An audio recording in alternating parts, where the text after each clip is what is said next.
Corona से just पहले ही online वाला ये सोशल मीडिया का इतना टाइम नहीं था। तो हम जब हमारे टाइम में हमने तैयारी शुरू करी थी ना, तो हमारे पास में कोचिंग करने का एक ही ऑप्शन था, वो था ऑफलाइन। और कोरोना के बाद से ये थोड़ा का चलन है, ज़्यादा हो गया है कि ऑनलाइन कोर्स, क्योंकि हम सब के मन में जब हम तैयारी शुरू करते हैं ना, हम सब के मन में एक थोड़ा सा कहीं हल्का सा डर रहता है। अगर हम सेल्फ स्टडी से पढ़ाई करेंगे तो हमारा सिलेक्शन शायद होगा या नहीं, ये डर रहता है। और देखो, डर लाजमी भी है, क्योंकि एक तो हम नए तैयारी शुरू कर रहे होते हैं, हमें प्रॉपर गाइडेंस नहीं मिलता है, हम इस वजह से हो सकता है कहीं पीछे रह जावें। तो और उसके बाद में कि कोई भी काम करना है उसके लिए मानसिक संतुष्टि ज़रूरी है। जब तक हम मानसिक रूप से संतुष्ट नहीं हैं, उस काम को हम अपना 100% नहीं दे सकते।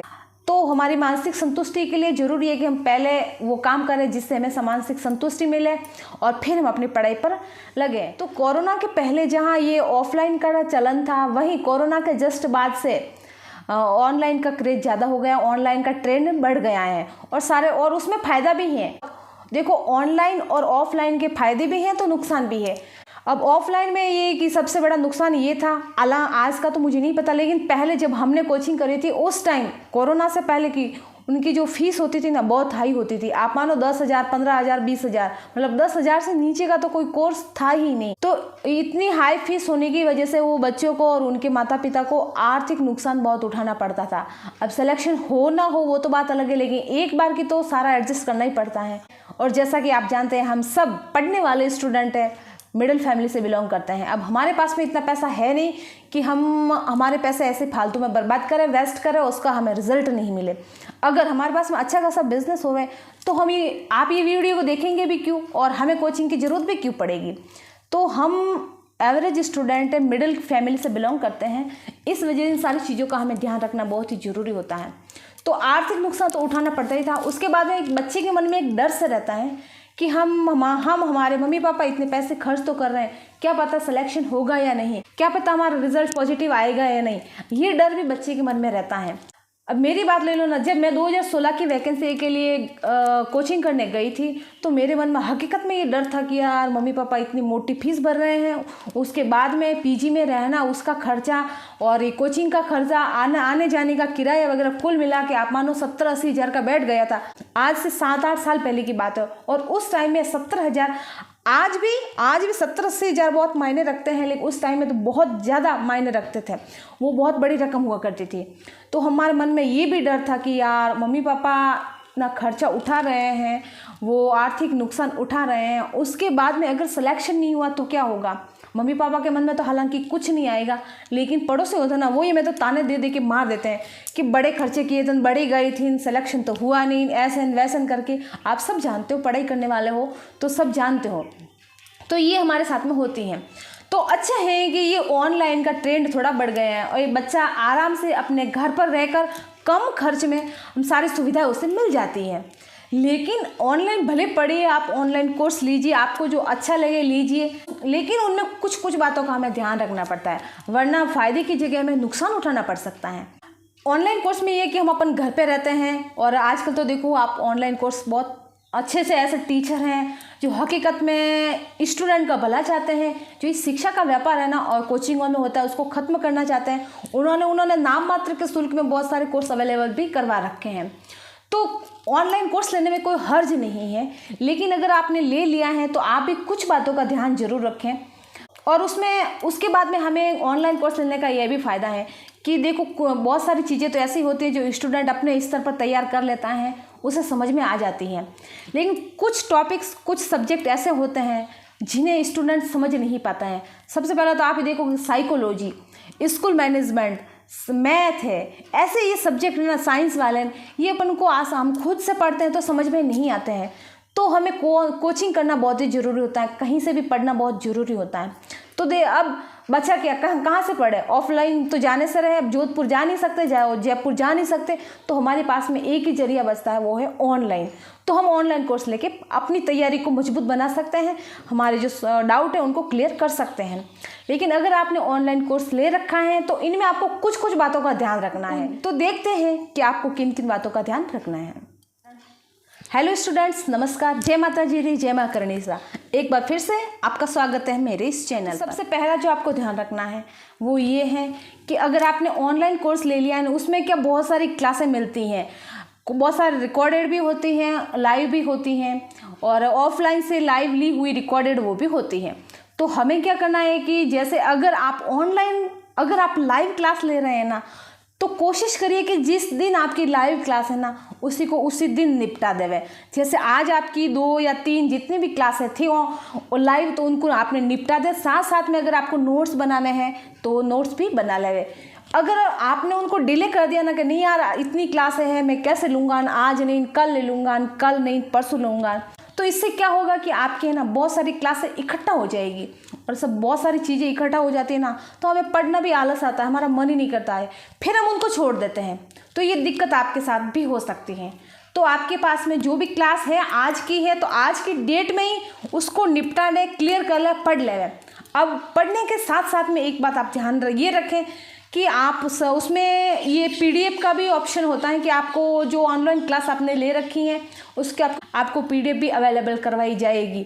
PDF भले लइए, आपकी इच्छा है। तो उसमें आपको 2 नुकसान है। पहला नुकसान तो ये है कि उसमें पता नहीं कितने पेज है, आपको उन सारे के सारे के पेज निकालने पड़ेंगे, और आप जानते हैं पर पेज 10 रुपीज़, तो आपको वो महंगा पड़ेगा। और दूसरा नुकसान ये है कि आप वो उनके नोट्स बनाए हुए आप खुद ले रहे हो, तो फिर आपने क्या लिखा, आपने क्या याद किया, उनका रेडीमेड है वो आप ले रहे हो, तो फिर आपको अच्छे से याद भी नहीं हो पाएगा, और आपके पास में इतने नोट्स इकट्ठा हो जाएंगे ना, लास्ट में आपकी क्लास ओवर हो जाएगी। उसके बाद में आपको उन सारी चीज़ों को पढ़ने में, रिवीजन करने में बड़ा आलस आएगा। तो इन दोनों नुकसान से बचने के लिए आपको क्या करना है, उनके नोट्स बनाने हैं। पहली बार में जैसे आपने क्लास अटेंड कर ली, पढ़ लिया, समझ में आया तो ठीक है, नहीं आया तो कोई बात नहीं।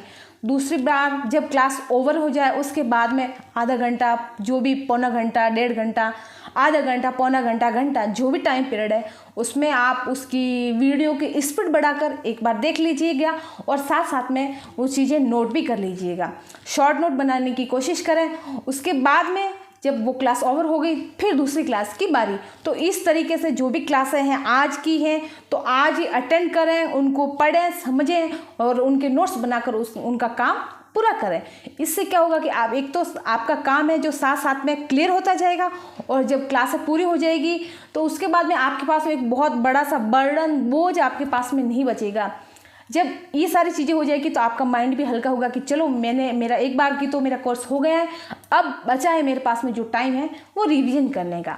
और दूसरा ऑप्शन ये होता है ऑनलाइन क्लास में, या तो पहला ऑप्शन तो ये होता है या तो फिर क्लास लाइव होते हैं, या फिर दूसरे होते हैं कि रिकॉर्डेड होती हैं, जो आपको रिकॉर्डेड एज ए रिकॉर्डिंग ऐसे अवेलेबल करवा दी जाती है।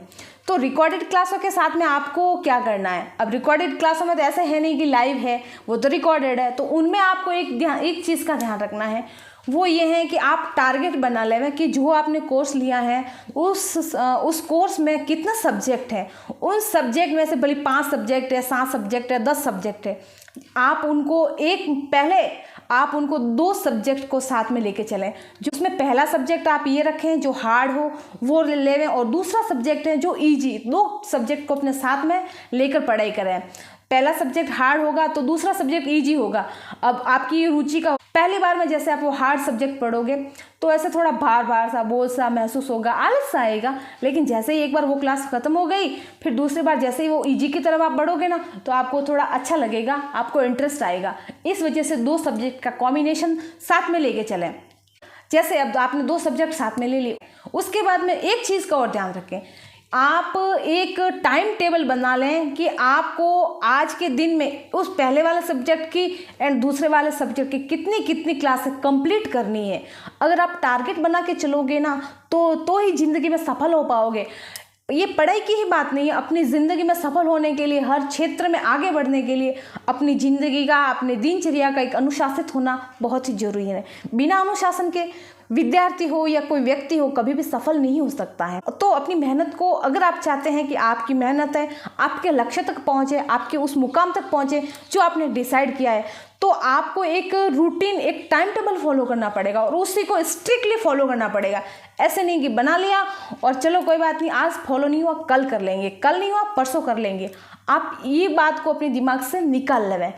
तो ये अपनी क्लास का टाइम टेबल ज़रूर बनाएं कि आज आपको 2 सब्जेक्ट जो आपने चूज किए हैं उन दोनों में से आपको 5 क्लासें 6 क्लासें कितनी, मतलब आपकी कैपेसिटी के अकॉर्डिंग। ऐसा नहीं कि आपने बहुत सारी क्लासें पढ़ ली है कि समझ में ही नहीं आ रहा है। जितना आपको समझ में आए उतनी क्लासें आपको अटेंड कर लेनी है, उनको देख लेना है। और उसी की तरह जैसे 2 क्लासें 3 क्लासें, वैसे अगर देखो ज़्यादा बड़ी क्लासें होती हैं 2-2 घंटे की क्लासें होती हैं तो मुश्किल से अपन एक सब्जेक्ट की 2 क्लासें ले सकते हैं। और अगर छोटी छोटी क्लासें हैं, घंटे भर की क्लासें हैं, तो आसानी से 3 से 4 क्लासें भी ले सकते हैं, क्योंकि दिन में 5 से 6 घंटे की पढ़ाई तो होनी ही चाहिए। तब जाके आपका ऑनलाइन कोर्स कंप्लीट होगा और तब जाके आपको जो टाइम पीरियड बाद में बचेगा एग्ज़ाम तक का वो रिवीजन के लिए मिल पाएगा। तो आप लाइव क्लासों के साथ में एंड रिकॉर्डेड क्लासों के साथ में इन 2 चीज़ों का ध्यान जरूर रखें, चाहे लाइव क्लास हो चाहे रिकॉर्डेड हो। अपना जो टारगेट आपने बना रखा है उसको कंप्लीट करें। आज का टारगेट आज जो बना है उसको कंप्लीट करें, साथ में नोट्स बनाएं, ताकि जब आपकी क्लासें हो सकता है कंप्लीट हो जाए, वैलिडिटी ख़त्म हो जाए, उसके बाद में आपको उनको रिवीजन करने के लिए आपके पास में एक नोट्स बचे रहें। अपनी ऑनलाइन स्टडी के सार्थकता साबित करने के लिए आपने जो कोर्स लिया है वो सफल हो। हकीकत में आपने जिस पर्पज़ से वो कोर्स खरीदा है वो पर्पज़ आपका पूरा हो। पढ़ते रहें, आगे बढ़ते रहें, सफल होएं, अपने और अपने माँ बाप के सपनों को पूरा करें। इन्हीं शुभकामनाओं के साथ धन्यवाद। एंड ऐसे ही यूज़फुल शैक्षिक वीडियो के लिए जुड़े रहिए मेरे साथ।